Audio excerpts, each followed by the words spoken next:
A very good evening to all of you. On behalf of Jaipuria Institute of Management, I, Sanandhi Sachdeva, welcome you all to the webinar on design thinking.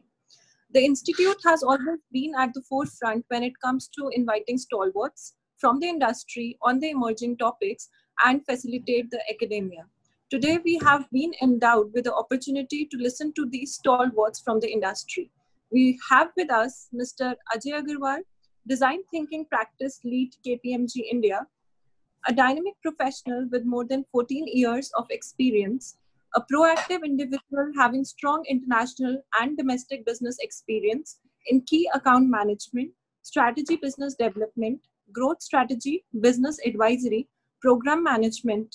He is MBA marketing strategy, a design thinker, a storyteller, and a Six Sigma black belt. We are delighted to have you, sir. Welcome. Thank you so much. Equally delighted and excited. We have with us Mr. Radha Mohan Gupta, Regional Procurement Director, South Asia, Reckitt Benckiser, a supply chain professional with 26 years of track record of designing and managing supply chains across FMCG and consumer durable sector. He is recognized for business perspective, customer service mindset, people management, leadership, and operational deliverables. We are elated to welcome you, sir, on the e-platform. Welcome, sir. Thank you, Sanandhi, very much. I'm also equally happy to be here among all of you. Thank you, sir.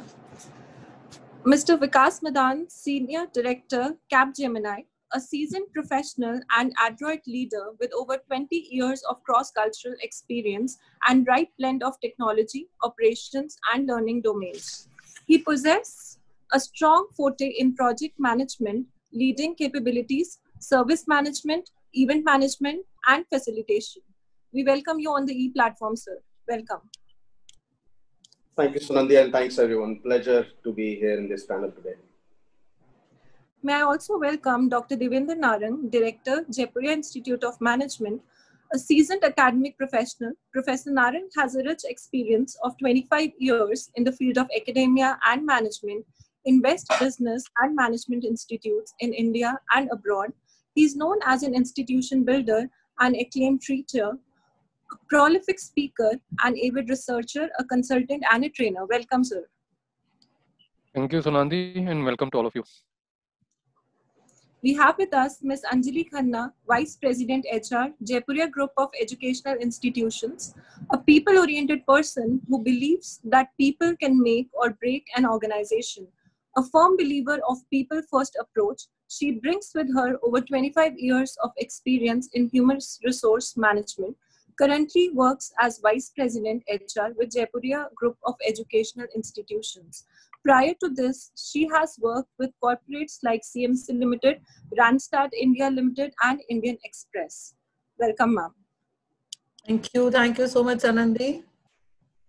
I now request ma'am, Ms. Anjali Khanna, to please take over as the moderator of the session for the day. Thank you so much, Sanandhi. It's always a pleasure when you start. Thank you. So, I'm privileged to welcome all of the esteemed panelists. Thank you, Radha Mohan sir, Vikas, Ajay for being here. Let me also welcome all the close to 1,400 people who are watching us live on Facebook. Closely observing our panelist profile, I realize that we have subject matter experts from the major sectors who can help the economy sail through such unprecedented times that we are going through. So to begin our session today, I request Dr. Narang, Director of Jaipuria Institute of Management, to welcome our speakers and give some introductory remarks to all of us. Dr. Narang. Thank you, Madam Anjali. A very good evening to all of you. I, Professor Devendra Narang, Director, Jaipuria Institute of Management, welcome you all to the webinar of Design Thinking. I'm extremely thankful to all my panelists who have taken out time for us and the great audience listening to us across the country, especially to Mr. Ajay Agarwal from KPMG, Mr. Radha Mohan from Reckitt Benckiser, Mr. Vikas Madan from Capgemini, and my fellow colleague, Madam Anjali and the Sanandhi.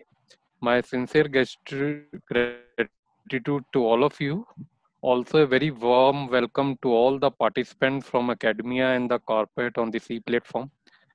I welcome you all on the board on today's journey where we have so many creative thinkers in the panel who will be able to give the new dimensions to the challenging domain of design thinking. Well, the discussions of the day is going to be very rewriting as the topic of the day is design thinking. While pondering upon the basic, concept of the design thinking, it's a cognitive, strategic, and practical process by which the design thinker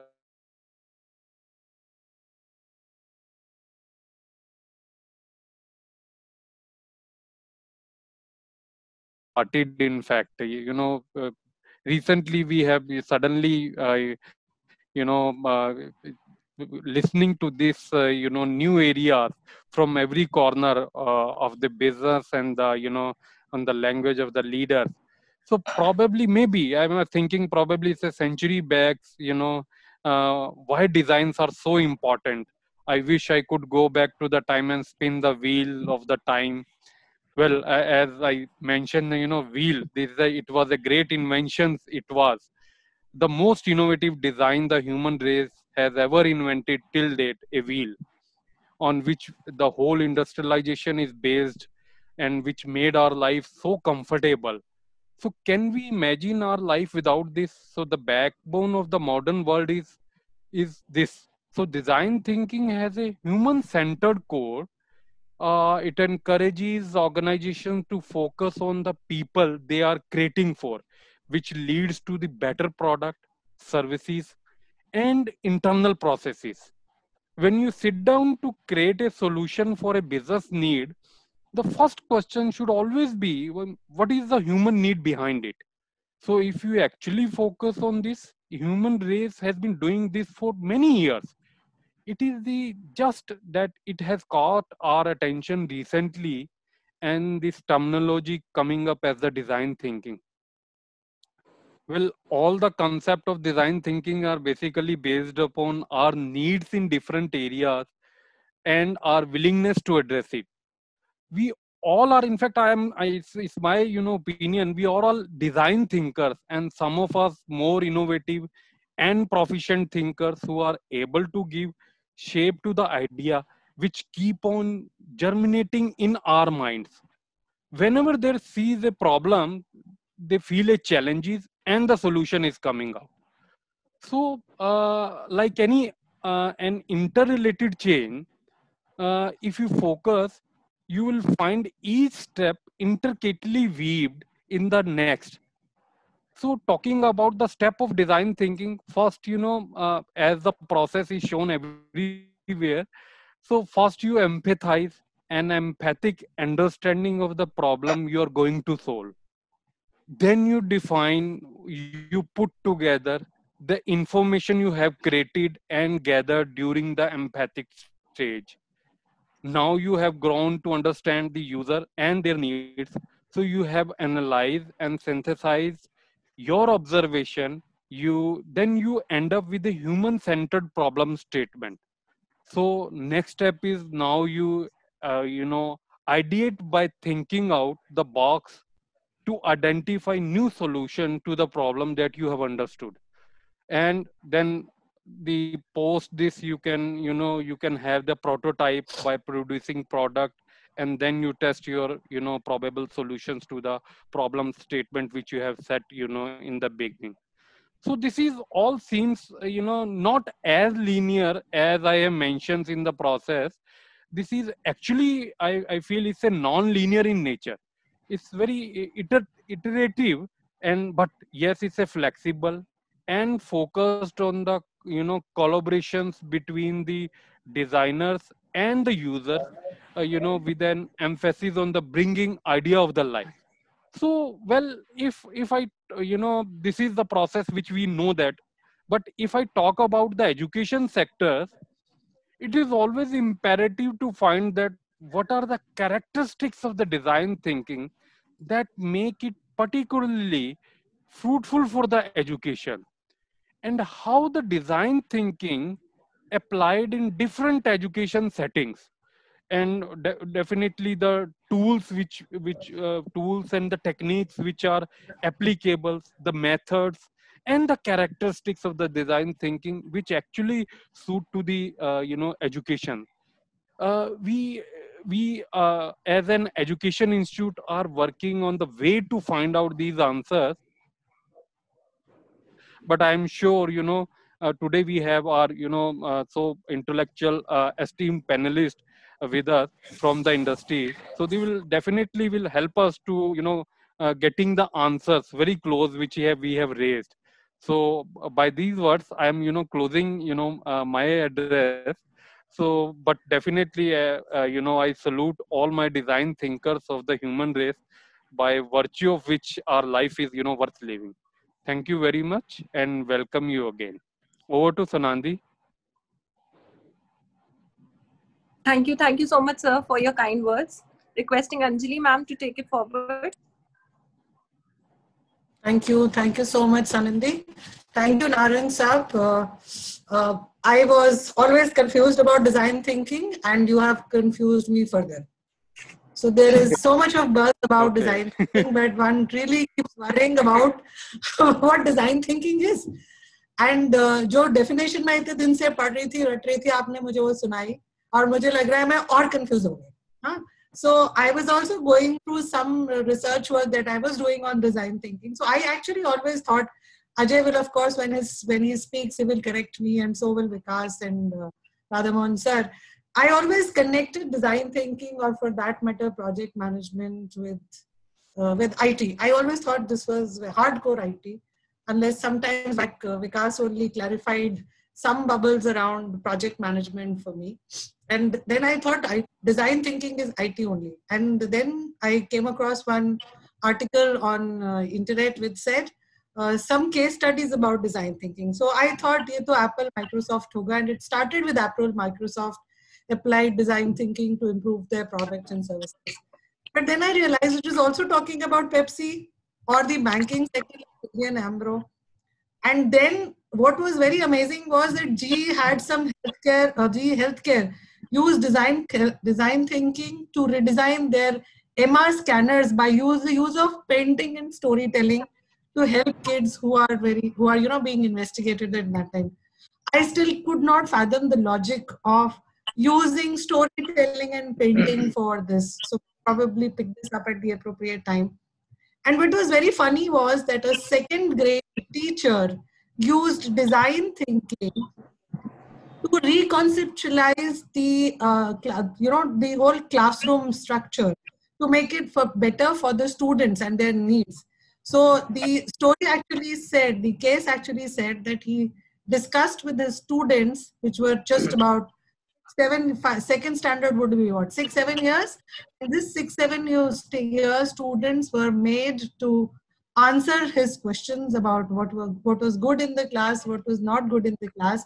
When he realized that the soft boards that he had put on the class, on the walls of the class, were a little too high for these students. Now these soft boards had very beautifully been put on the walls, and we had a lot of creative stuff over there, which because the students gave this feedback, he brought them down. So I was looking at this, I said, second standard student, why so?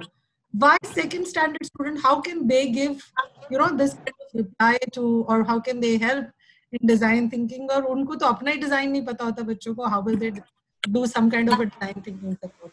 Then I came across this point which Narang Saab just shared, that the core of design thinking is actually human beings, which means that the center of design thinking lies at the customer. Now, I am an HR professional and I always look at human angle in everything I do. And to tell you the truth, honestly, I am further confused. So I'm not going to waste more time talking about my confusion. So I'm going to move on to Vikas. Please help me understand that ये design thinking का concept क्या है, background क्या है, और ये storytelling और ये painting and all these things. I mean, I don't know how they are connected, and why is there so much of hype suddenly about design thinking? Like Narang Saab said, probably 100 years old, the concept. I don't know, probably even older than that. I'm not aware of it. I haven't really heard the term design thinking. I probably heard in the last 10, 12 years, and lately a little too high. So over to you, Vikas. Let's hear your comments on what is design thinking. ये चिड़िया है क्या? ये चिड़िया बहुत खूबसूरत है, रंग बिरंगी है, और actually I asked multiple things in one question. So let me break it down into pieces. First, you mentioned about design thinking being used in IT. Yes, to some extent, these things like agile or design thinking, these things actually come from IT industry. So agile, for example, it was initially developed by IT software professionals. So that's where the origin probably lies there. But when you closely look into the principles, then you realize that ये तो हर जगह apply हो सकता है. And that's how it became widespread. So origin and present usage might be two different things. So that's one. And second, I think it's easy to understand design thinking by first understanding what is not design thinking. For example, visual design is not design thinking. जब भी आप किसी workshop में हैं, they do the scribing or you make some things with Lego blocks and all.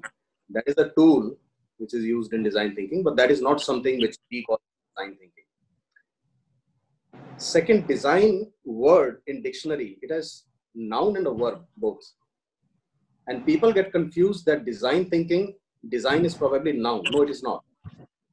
आपके steering wheel पे जो button लगे हैं उनको look and feel कैसा है, that is not design thinking, but the process to bring that on the steering wheel is design thinking. So design thinking is more about thinking than about the design. And then normally we do not use design thinking for process improvements or for reducing defects. For that we have like Six Sigma, Lean and other methodologies. There is a particular set where we use design thinking normally. So these are the areas where we not use design thinking, what design thinking is not. Now by the definition, as Narang sir also said, you also said, if I summarize it, design thinking is about methodology, which is human-centric, we say client at heart, which is collaborative, and problem solving, which is based on building and testing, build and test, iterative. So it is explorative and it is iterative in nature. And it is used for challenges and problems which are complex, which typically we call as a wicked problem or an ill-defined problem. Or what is a wicked or ill-defined problem? A problem which has no proven solution. A problem where good solution in hand doesn't exist. A problem where best practices do not exist. हमें पता ही नहीं है. And we want to sit together and apply design thinking principles to get to a solution. And that's why you have to keep experimenting and keep learning from those experiments. So you experiment, you learn, then you re-experiment, you learn, you re-experiment and learn until you converge into a suitable system. So that's how the process of design thinking goes. And it is also about visualizing your design. So if you're in a design thinking workshop, it always helps if you use the visual designs. Normally we have the Lego blocks and the soft toys and other logistics with which you can make and put something together, so that you also ideate your design that this is what I'm thinking, and others are also able to see it, that this is the prototype which we are talking about. So these are the things which we do in design thinking. So the most important thing in this methodology, it is not a process. So process is that you go from step 1, 2, 3, 4, 5. It's an iterative methodology which is based on experimentation. So you go from step 1, 2, 3, then come back to 1, then 3, then 4, then 5, then 2, then 3, then 4. So you keep on doing that until you converge into a solution. So that's what design thinking is. Now, another thing which you asked, is it a hype or is it something which is new? Now, what if I tell you that Thomas Alva Edison, when it is invented the bulb, or Wright brothers, when they invented aeroplane, they used some of the concept of design thinking. They kept experimenting until they find the solution. Everyone knows that 1,000 failed attempt of Thomas Alva Edison. Now, knowing that, do you really think it's new? Or do you think it's a hype?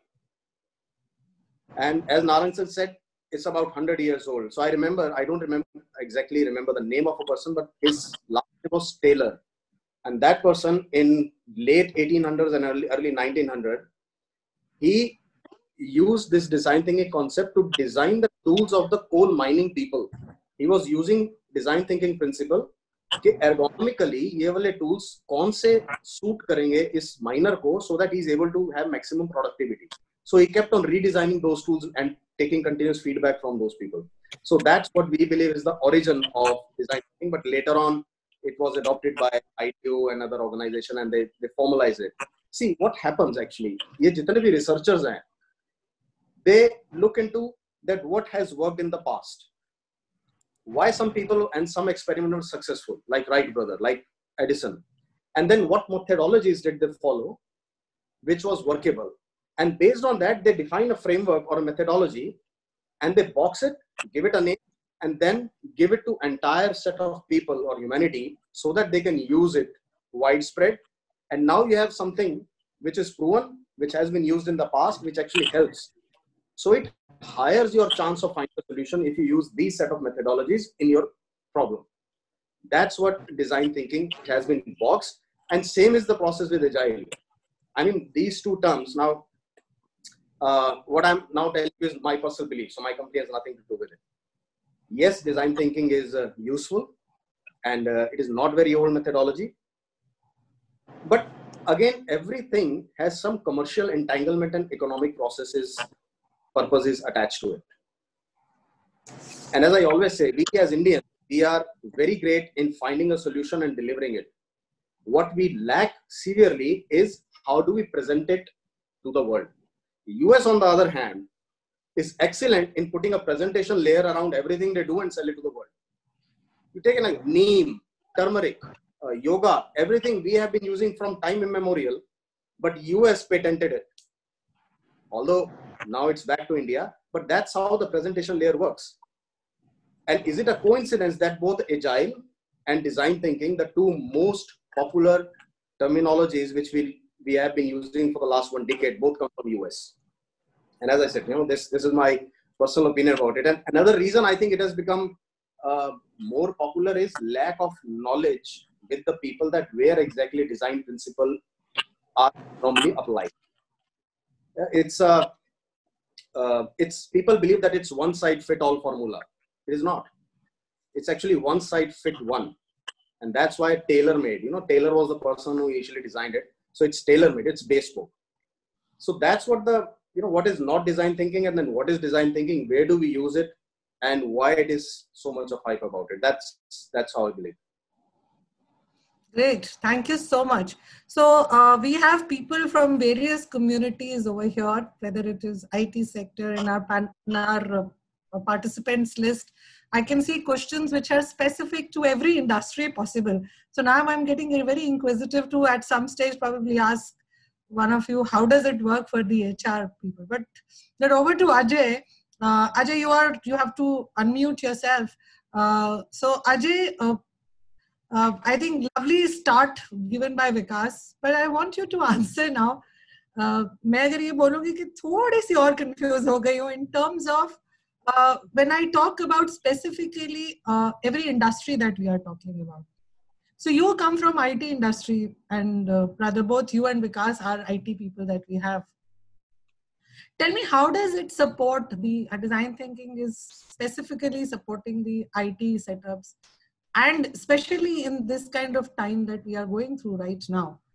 Where does design thinking and IT come together, and what role does it play today for us? Okay, I think first of all, interesting story build up, Dr. Anjali. So I think I'll first, and then taking the two key questions that you've asked, I'll first take the first one, which is about how is design thinking shaping up in this crisis or in this situation today? I mean, what is in the present situation that we are, how can it help organizations? That's one. And the second one that we will talk about more is around the IT part of it, which we will come to as the second part. But first, let me address around what do I think about the crisis thing. Okay. Now, it is my view, first thing about this crisis is it has taught us a lot of lessons. And when I'm talking about lessons, I'm talking about all three levels. Individuals, organizations, and the government as well. Lessons on all three.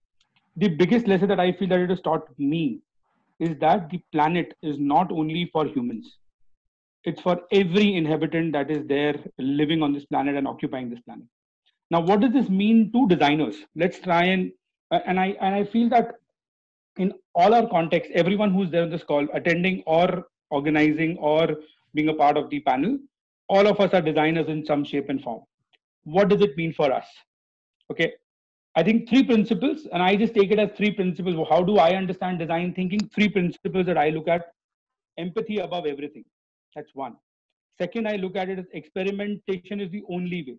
That's the second thing that second principle that designers work on. And the third thing that we talk about is evolution never ends. That's the third, or the mindset that a designer carries. That's what he has in his mind, that the evolution of anything that I'm designing will never end. Now, if we're talking about these 3 as the principles of what designers have, what does the present situation, the present unprecedented times of COVID, what do they bring in context of these principles? I think the first thing, we talked about human-centered, and that's what we all have been talking about on this, I mean, as an introduction also, and as part of my colleague who was part of the panel. I think we're talking about human-centered. What I feel is necessarily changing, and I call it as the inverted empathy wheel. Okay, when I say inverted empathy wheel, it means that if you imagine the wheel as 3 concentric circles, the innermost circle normally would be the human or the user whom my design is targeted towards. Then the next outer wheel would be the other humans that are around which are influencing. And the third would be maybe the other environmental things that are getting impacted, or the other inhabitants of the planet that are getting impacted. Maybe that's the third wheel that we talk about. I think design and empathy per se, if we talk about as designers, we need to invert this entire wheel. We need to start thinking about the inhabitants that are there in this planet first. It's not only about humans, it's not only about us, it's about the entire environment and the entire planet around us. That's 1. The second wheel, which this would be the innermost focus. The second wheel that we'll talk about is the people or the humans around us. And the third wheel should be us, which is the big me that I always think of, that whatever I'm designing, I have to have me into my design. So I think that's I feel that the first change that designers themselves, in any space you are in, whether you're in HR, whether you are in IT, whether you are in processes, whether you are an education institute, any place that you are, I think that is the model that you have to start thinking about, that whatever I'm designing, how will it be adding value to the planet? Then come to humans. I think that's the shift that needs to come in. And so at least what I feel in the present crisis, the theme of design should change from human-centered design to actually design to accommodate, which is about our design should be accommodative of everyone who's there around us, including the living and the non-living things that are there. We should not be thinking of that while I'm designing a factory, I am spoiling the next water body that is flowing just from the side of my factory. I should be thinking about that. How am I taking care of all these things? Because whatever we're facing today, the seeds were sown long time back. And whatever we'll face tomorrow, the next generation, what will they face is what we have to design today. And if we actually fumble on that, I think we're going to leave a very bad taste for the future generation to come in. So I feel in the present time, when we talk about empathy, our conversation of empathy has to expand into all the inhabitants of this planet, whosoever it may be living, non-living, and then start putting any design around it, then start experimenting, and then start evolving anything around it. So I think, I mean, if I talk about empathy, that's the first thing. Second, when I talk about experimentation, I think a lot of people around us have reach out to me, and maybe and others as well, that what should we do to revive our business? What should we do to do this? What should we do to do that? I think the only if I talk about historical reference that we can take of the present situation is the Spanish flu. And I'm sure none of us were alive during that time. So we don't know what happened then, and we never would know that how did people kind of come over it. It's about experimentation. You will have to make your own experiments. You will have to learn from the experiments and then try and do anything around it. So I feel that this is how I see as design thinking itself adapting to the present principles of crisis. And that's how I think design thinking will evolve in the future as well. And that's the first part I just wanted to give you. The technology part of it, if you want me to cover right now itself on how is it supporting technology firms, or you want me to take it later?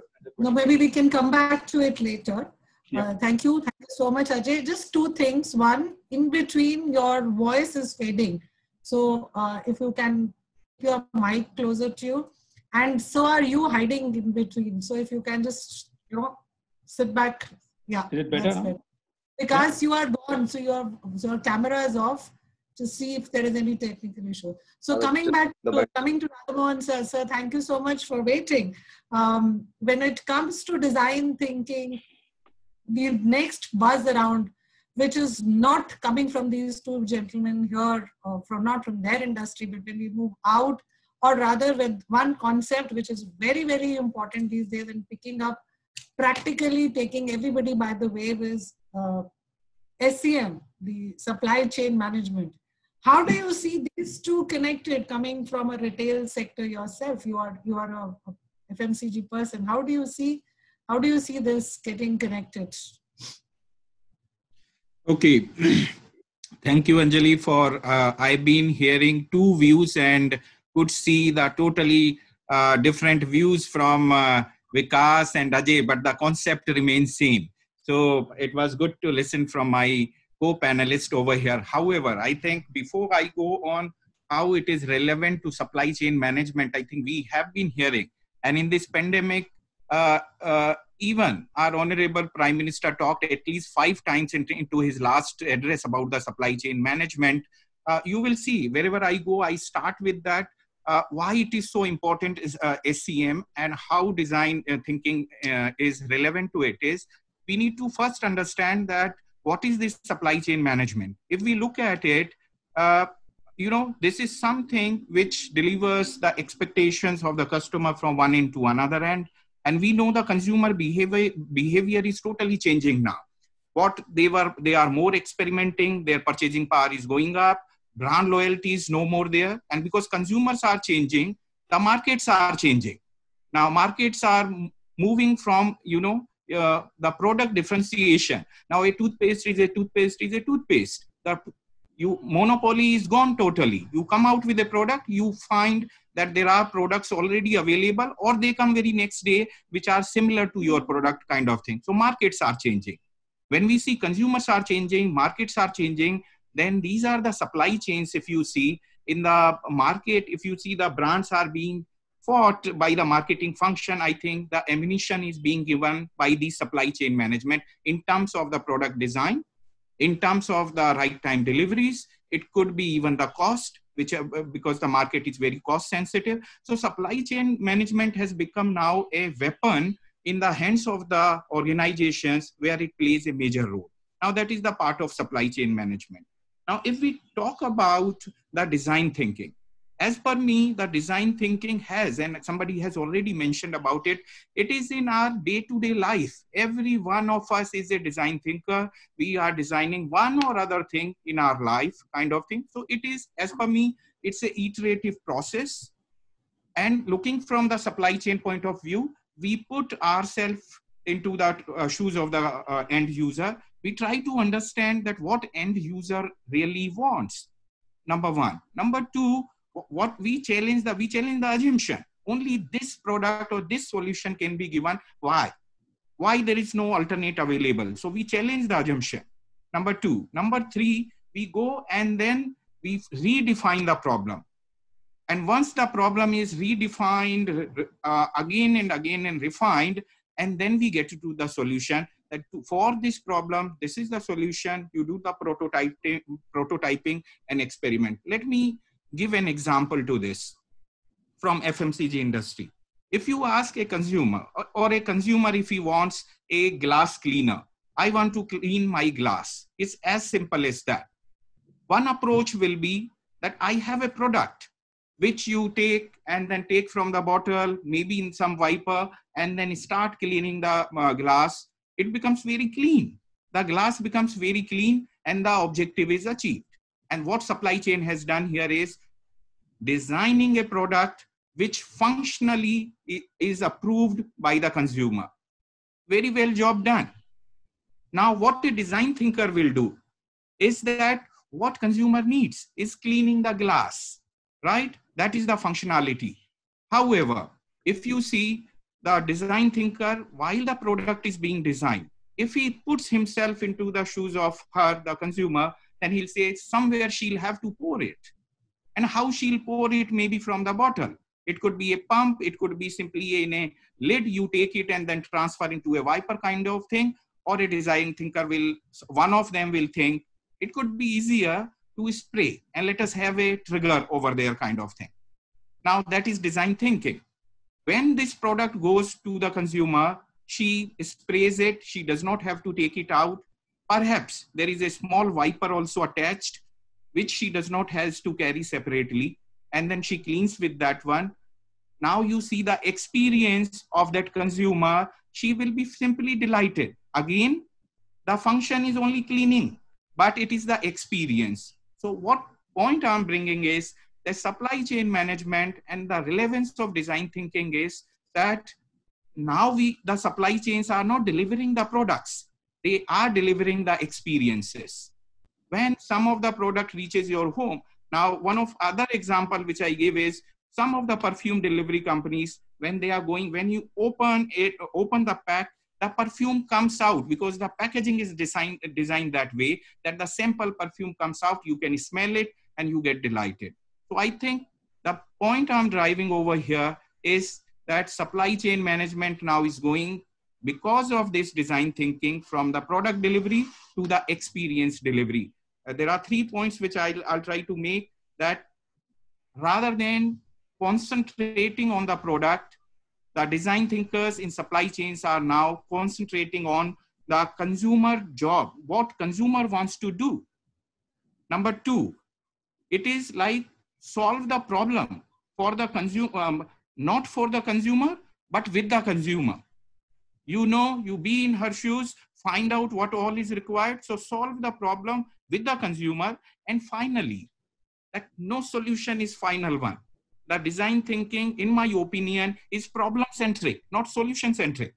It's a problem. What is the problem and what are the number of solutions which we can provide to consumer. So third one is, it is very iterative. You stop somewhere, might not be the final solution. Maybe you need to think more, and in future, in phase 2, phase 3, you can come out with another solutions which meets the consumer requirement much better than what you thought earlier it was. So that is my thinking about supply chain management, Anjali. Great, sir. Sir, I want, picking up from this question, since we spoke about FMCG sector specifically, I would direct my one more question to you, which is there's a concept of something called touch points or touch time in supply chain. What does one understand with that? And does design thinking really impact the touch time in the supply chain transactions?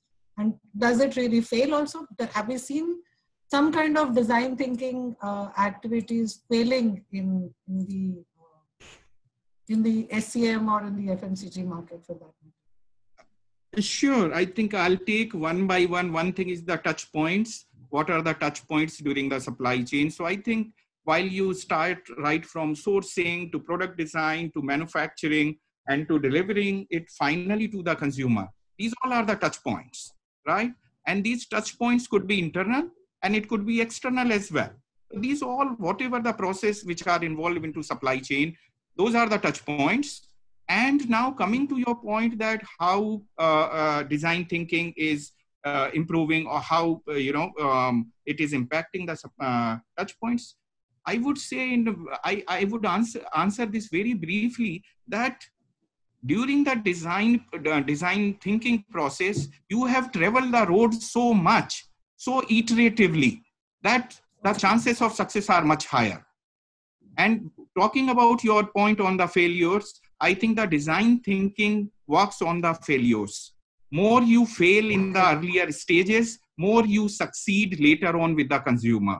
So yes, design thinking, I think it fails many a time when the enough iterative process are not done.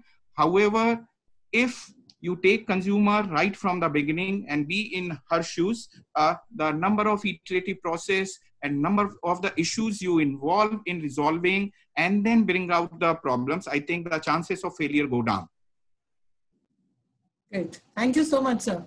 Ajay, coming back to you, let's have what the IT and design thinking do together. So if you can share what is the relevance of IT and design thinking in the technology phase? Sure. So I think I'll take this through an example. Okay, let's just try and understand it through one of the projects that we were doing with a bank.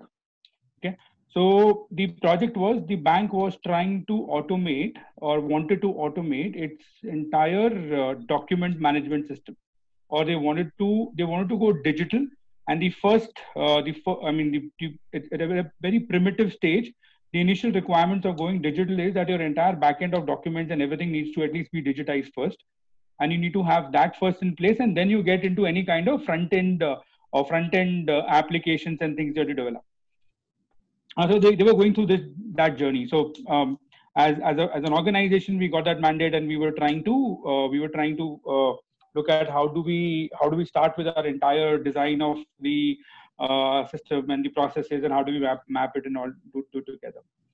Now, interestingly, what we did this time was we changed our entire way of the kickoff of the project itself.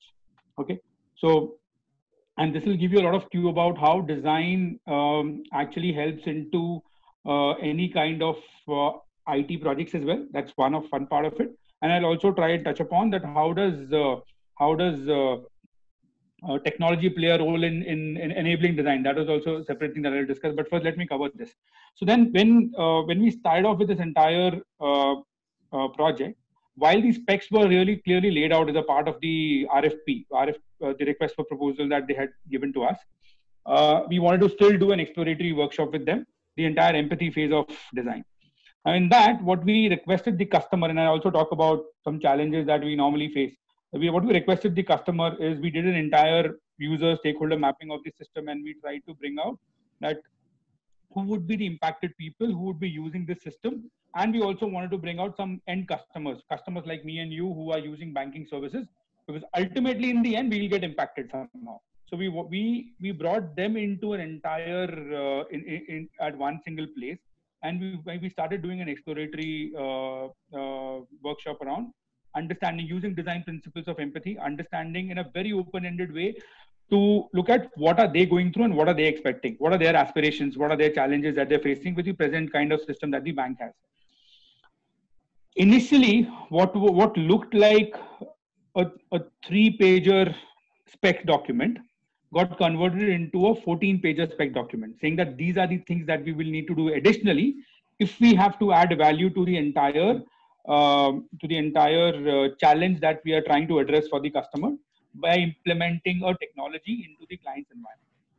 Now, through which came up another problem for us.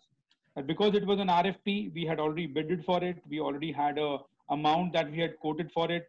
So it was a fixed scope and a fixed amount that we would get paid. But for us, the scope expanded heavily. So that's the when I typically talk about project side of design, that's the downside of it as well. That a lot of times in the advent or in the quest for figuring out more and more problems that your customers have or that the users will have, you face this kind of challenge. So practically in business, I have quoted X amount and I need to deliver for the present scope that was told to me.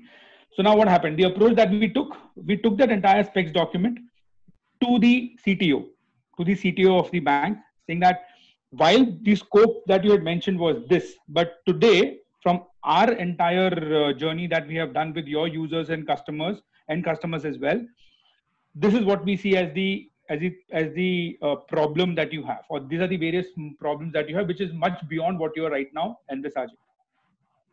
So he said, Ajay, we don't have money to pay you. If you're thinking that with this kind of amount or with this kind of scope, if you can deliver it in the present amount itself, it's great. Otherwise, you'll have to drop it. We said, fine. I mean, we said, if that is the stand that you take, that we have a fixed amount, then we will do it. What we will do is we will deliver it in phases, and that's how we will approach it. So we said the first phase is the scope that you've given to us. We will deliver to that scope. But if during the journey you feel that it is incomplete, be open to come to us and say that, Ajay, I feel that you need to include the other parts of the project as well. And this is what happened. This is what actually happened. The CTO came to us and said, Ajay, can we bring those things as well? Because I think that this problem or this entire system will be incomplete, or at least maybe from a systemic angle, you will be able to do it. But from a customer's angle, there will be things that will still be missing, which will be very difficult for us to later on plug in. And we expanded the scope. We put it as change requests to the customer, and we expanded the scope, and the revenue also expanded. There came in a point when the customer said, Ajay, I think you understand my users and customers better than me. And today we are almost 3 years into the project, and we are picking up more and more use cases. We are picking up more and more journeys, more and more digital journeys that we're doing with the bank. And that's how I think from a IT industry standpoint, I think that's where one of the adoption points is that it helps you find the problems or go deeper into understanding what the user challenges are. Then you go into your agile journeys and any kind of journeys of development, when you start developing and you start delivering. But I think the first stage, that's where design thinking helps extremely from an IT industry and a project standpoint. I mean, that's my take on how it helps IT as an industry or as a method to kind of deliver. Superb. You know what you have done, Ajay?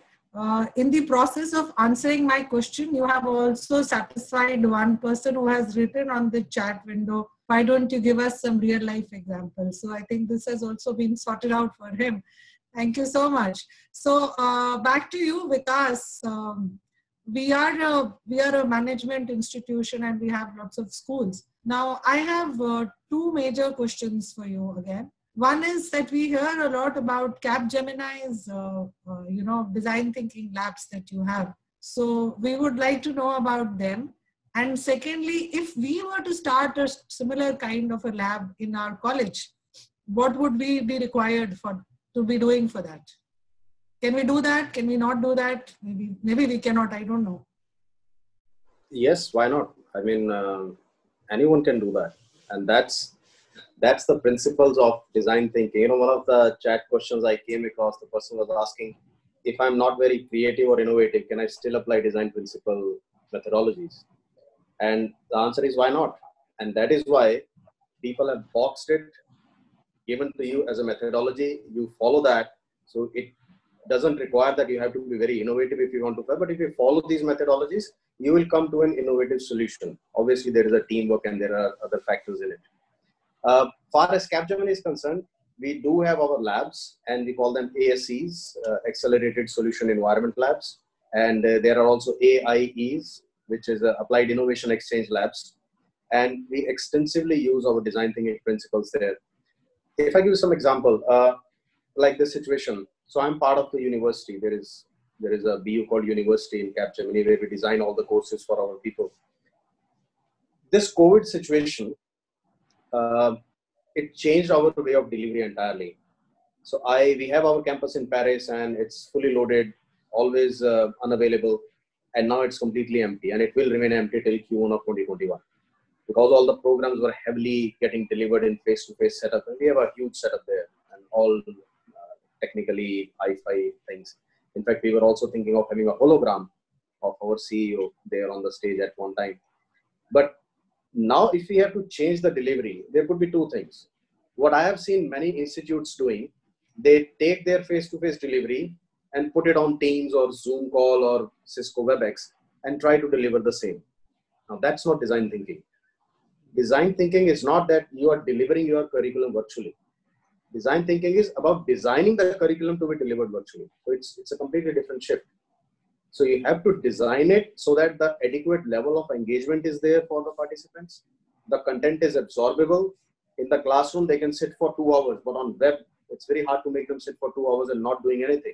The attention span is 1/3 on virtual as compared to the classroom.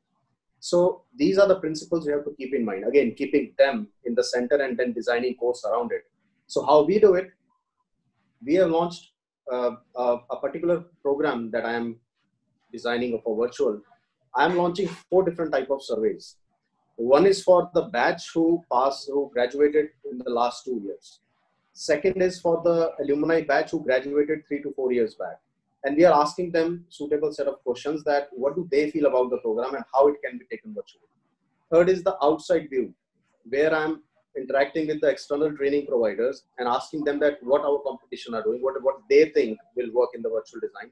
Fourth is the inside view. So you see the number of surveys, and it is just to get that one first step of empathy.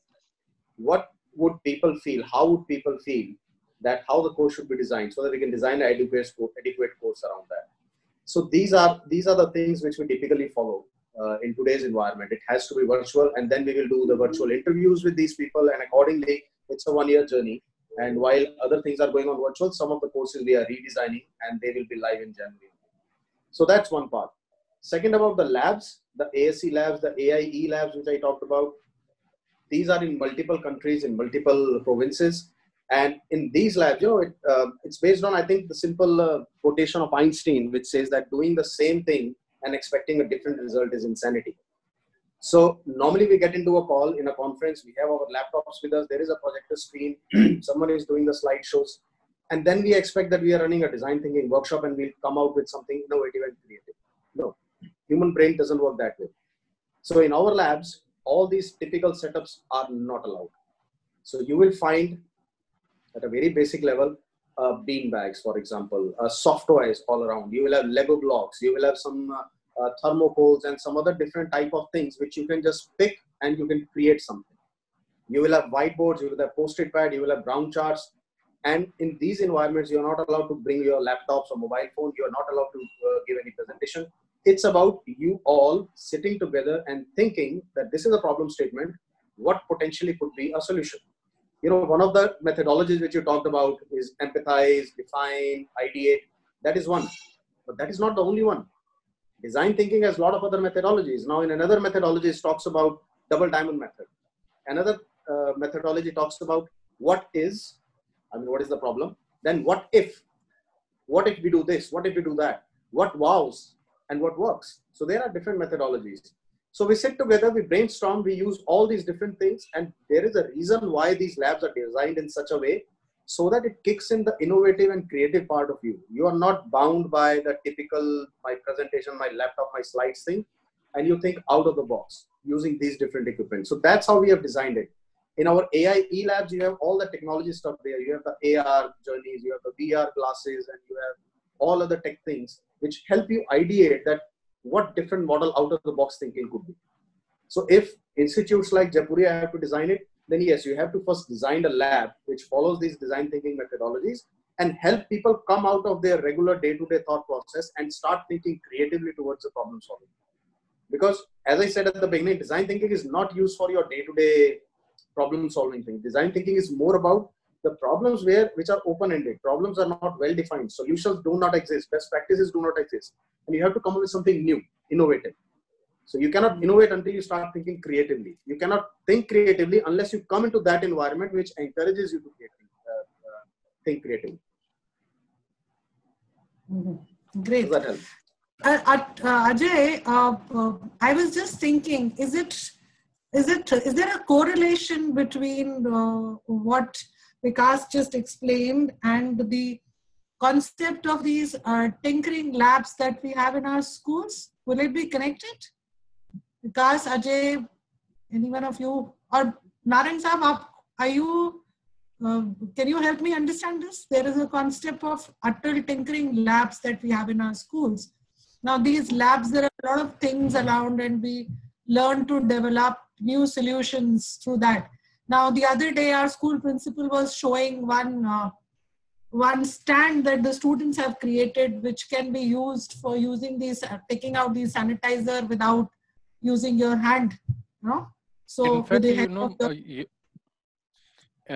the process we have understand so far for design thinking, and I heard from the expert. In fact, I tell you, first time I heard this design thinking, from the HR practitioner, then from the marketing practitioner, and then from IT and the supply chain.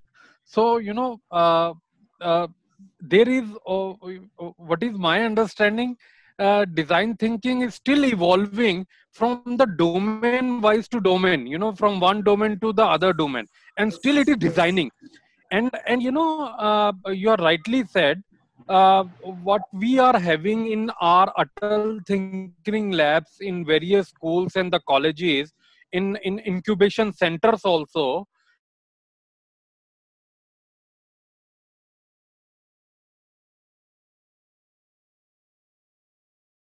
which we are taking out for the project which we in these labs, or there are also some 3D printers are there.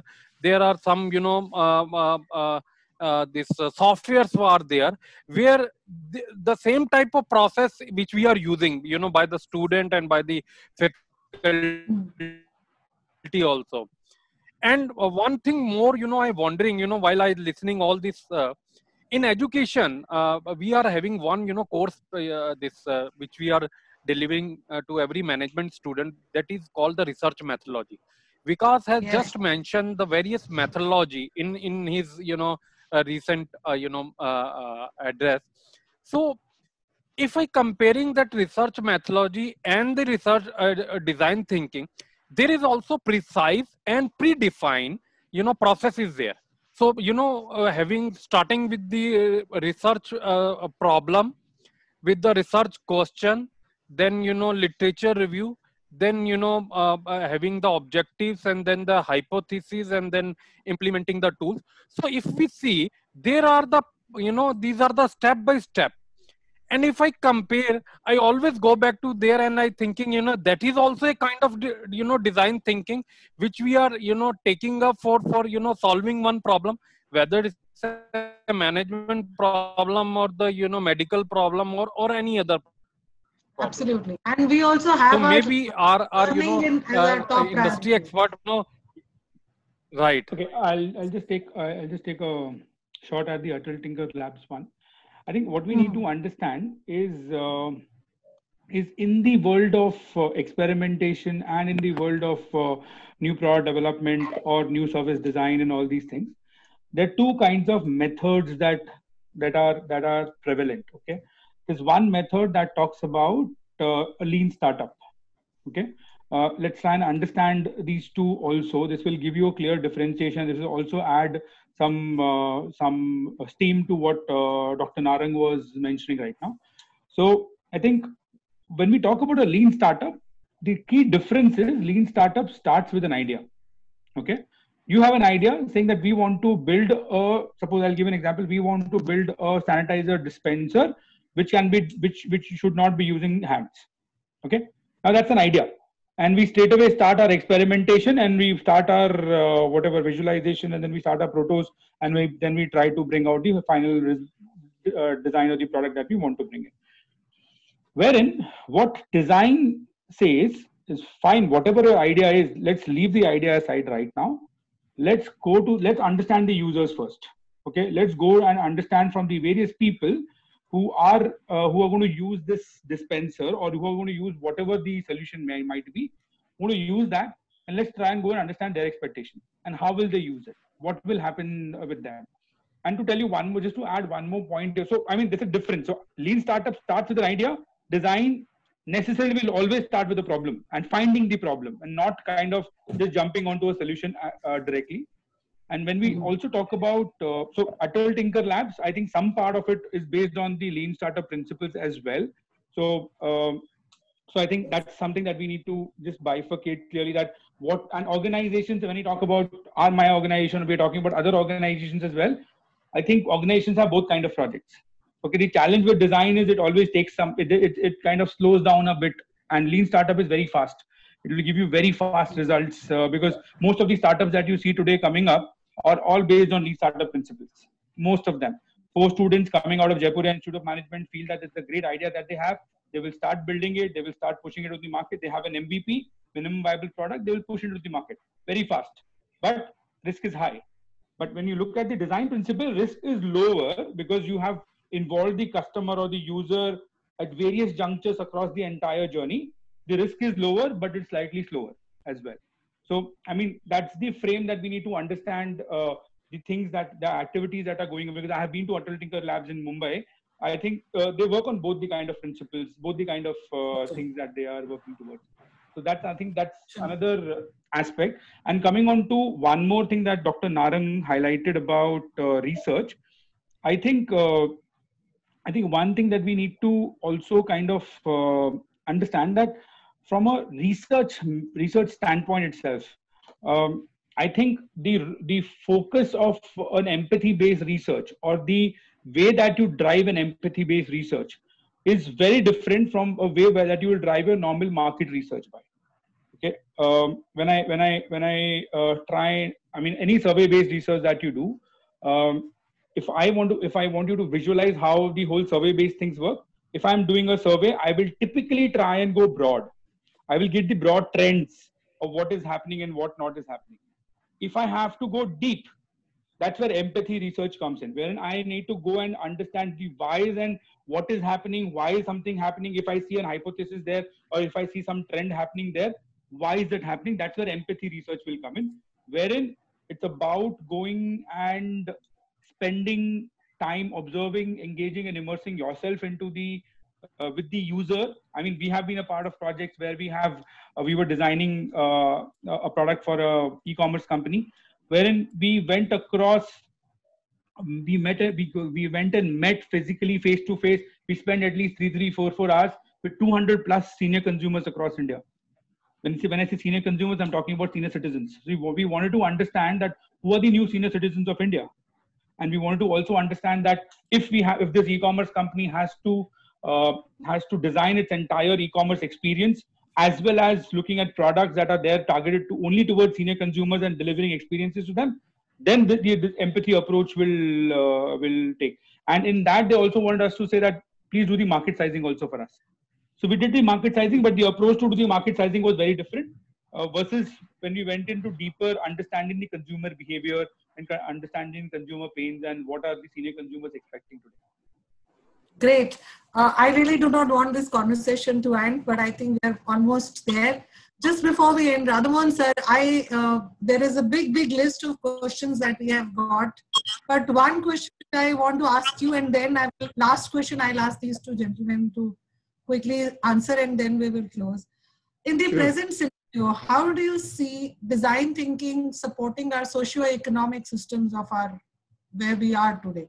So is there any support? Is there any thought process that you can really highlight in the present situation, our economy, our social circles? How do you see that supporting? Right. I think in this pandemic situation, which we are in, first of all is it starts right from, so how do I source from my suppliers? The supplies factories are not working. Half of them are not working, right? So it starts right from sourcing.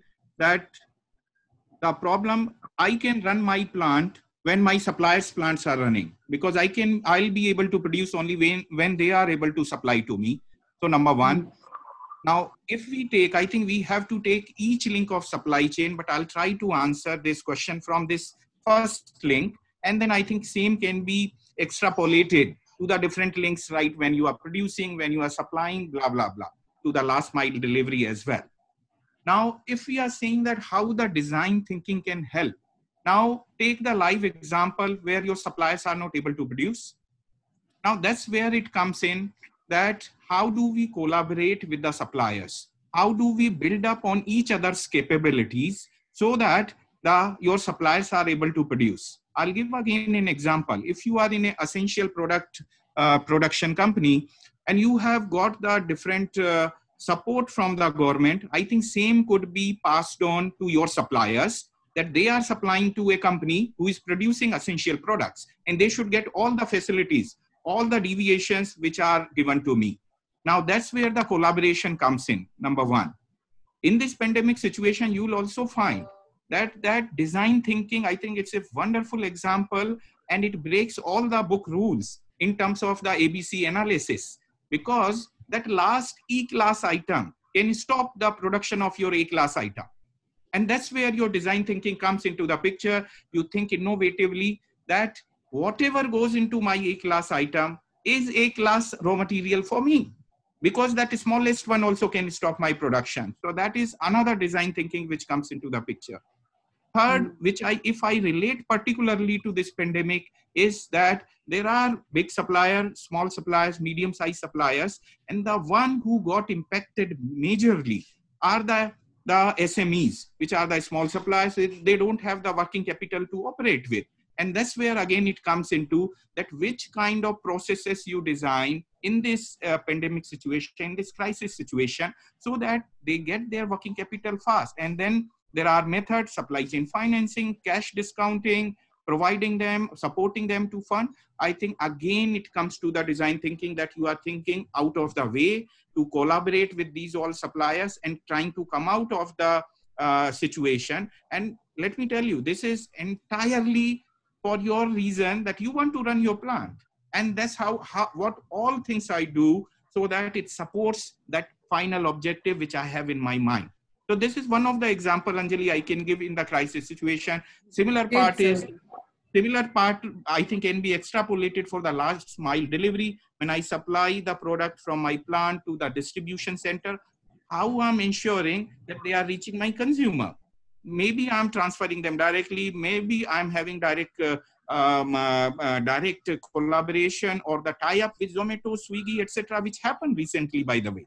That most of the FMCG companies, they tied up with one of these last mile delivery companies and supplied their product, kind of thing. So this is all falls into that kind of innovative thinking and is part of the design thinking. I hope I could answer your question partially. No, absolutely. Absolutely. So last, I really don't want to hang up, but then last question to Ajay and Vikas. You know, I have not come across so many questions in the past couple of webinars that we have been hosting, and I'm loaded with questions over here. Everybody wants solution to their segment, to their industry. But a very quick one, Ajay, how do we relate AI and design thinking? How do we relate AI and design thinking? I mean, there are two. I have seen it in two contexts. Okay, I can give you both I try and give you both the context. Okay, I have seen AI aiding design thinking, and I have seen design thinking being used to design an AI-based application or to design an AI-powered application. So, I mean, just to give an example. When I talk about an AI aiding design thinking, which is about that a system that is powered by artificial intelligence, continuously gives me insights of my consumer trends, of how consumers are using or what consumers are preferring. Let's take the example of Amazon. If I talk about the application which is powered by AI as a technology or by AI-based algorithms, it is continuously giving insights to the team that is sitting in at the back end in Amazon about what are the consumer trends. Basis that, they are helping their vendors or the people who are there on the platform who are selling their products to design products and solutions or services that can help consumers have a better experience. That's one side of it, wherein AI is aiding the method of design to design better solutions or to design a better experience. The other side of it is when you're designing an AI-based algorithm, you need to first understand, and you can use design principles there as well. You need to first understand that what are the kind of outputs and insights that my user wants from the whole AI-based system. And basis that you design your algorithm. So I mean, it's if I look at it, it's a loop that you create wherein AI aids design thinking and design also aids AI. So I mean, that's the way that I look at it. Superb, thank you. So coming to you, Vikas, Six Sigma, Agile, project management, design thinking. Is there a connect? And if there is a connect, how are they?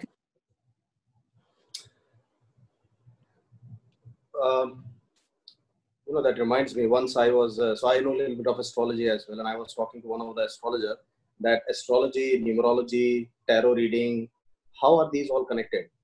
And he told me that because all are the same. So once you learn the principles, then you realize they are not much different from each other. And this is the thing which I suddenly came to my mind when you asked me the question. See, these are the principles which are not complementing to each other. That you use this or alternate, you use this. I think they work in tandem with each other. For example, if I talk about Six Sigma. So Six Sigma is about your reducing the defects. It again talks about being customer focused, identifying the root cause, eliminating defects. If you talk about Agile, it is again 4 values, 12 principles. It talks about customer being at heart. You give customer more preference as compared to the contract. Customer, you do the prototyping and satisfy your customer. So these are some of the Agile principles. And if you talk about design thinking, again, it starts with the human-centric, customer-centric approach. So if you see from that perspective, you see a wider connectivity on all these principles in terms of they want to be human-centric, they want to be customer-focused, they want to be resolving the problems, they want to be eliminating the defects and coming up with some solution, innovative solution at the end. So that's how. And nowadays, many of the companies, they are using a converged model of design thinking, Six Sigma, Agile all together, rather than saying that, okay, I'm using only this. That again talks about being Agile, responding to the change when you collect all your terminologies and all the methodologies, and then you start delivering and working on a problem solution, rather than saying, no, I'm strictly following Agile, I'll not see anything else. So I think they converge a lot and they help in basic principles, underlining principle of all remain the same if you actually study deep into that and look into the basic principles and methodologies of these 3 things. Great, great. Thank you so much. So I wish this never ended because I am enjoying it so much. I am not confused anymore. So that is one major achievement of this program for me.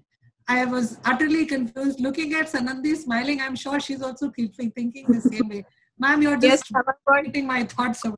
Any inputs and so I know very unclear that how so we have can you absolutely. So we have been hearing so much of design thinking. I must tell you, in our internal meetings these days. That the other day Narang Saab said, "Madam, itna sun rahe hain design thinking, chalo ek design thinking pe workshop karte hain." This is how all of this idea came up, and we're really very happy that we did this program. And looking at the chat window and how people are responding, I think we haven't come across such fantastic reviews lately. This is super, very, very good program that we've had. I'm sure we all had our key learnings, and I will request all the participants to actually, if you really list down 3-4 things that you're taking back as learning from here. My key learnings are that everything has not just the human, but what the society, the culture, like what Ajay said, I really take that from him. It is not just about human, it is also about the birds, the plants, the whole environment around, the ecological system at the center, which is a very, very beautiful thought. Then I really loved what Vikas spoke about feedbacks. And Sanandhi, I don't know, probably you're already doing it.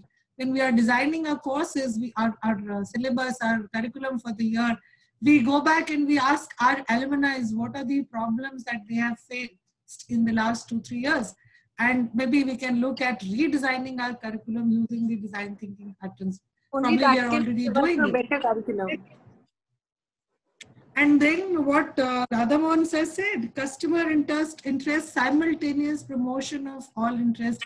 Amazing thought that keeping in mind how would my customer use my product? Will it help? Will it not help? And if you think like your customer would, amazing results that you can get. Thank you so much. And last but not the least, I think what you all said, and which the model of design thinking says, keep trying, even if you fail, try again. And that is what we should continuously, I think that means that design thinking is a very integral part of our life because we have to keep trying at every stage in our life. So with this, I thank all of you. Narang Saab, you would want to add some comment over here? Otherwise, we can call it off. Oh, it's okay. So, for my side, there is no point. You already briefed. And once again, we, thanks to our esteemed panelists and my fellows, my colleagues. So, thank you very much. Thank you so much, everybody. It was really fun hosting this program, and a lot of learning, a lot of air has been cleared, and I don't get scared of design thinking. I'm sure many of us around who are attending the program are are also sharing the same thoughts. Thank you so much. Over to you, I'm Sanandhi. sure you were never scared before also. No, I was, Ajay, definitely I was. Asked Narang sir when he told me that madam ye karte hain, so I said, sir, mujhe to pata ho design thinking kya hai. I was very scared. No. Sanandhi, over to you. Thank you. Okay, thank you very much. Thank you. Thanks everyone. Thanks everyone. Bye. Take care. I will just propose a formal vote of thanks so that I can just give my takeaways. So thanking Narang sir for taking us to the very concept of design thinking and telling us that this is what human race has been doing for years, and this is lately that we've realized that this has a terminology with it. So thanking Vikas sir for taking us to the concept that design thinking is fit to one concept, and for exemplifying the saying that doing same thing and expecting other solution every time is insanity, and how we can use design thinking in academia for solving every wicked problem we will face from now onwards. Thanking Ajay sir for taking us to the 3 principles of design thinking, that empathy above everything, experimentation, and evolution never ends. Thank you for introducing us to the concept of inverted empathy wheel, which I will remember. Thank you.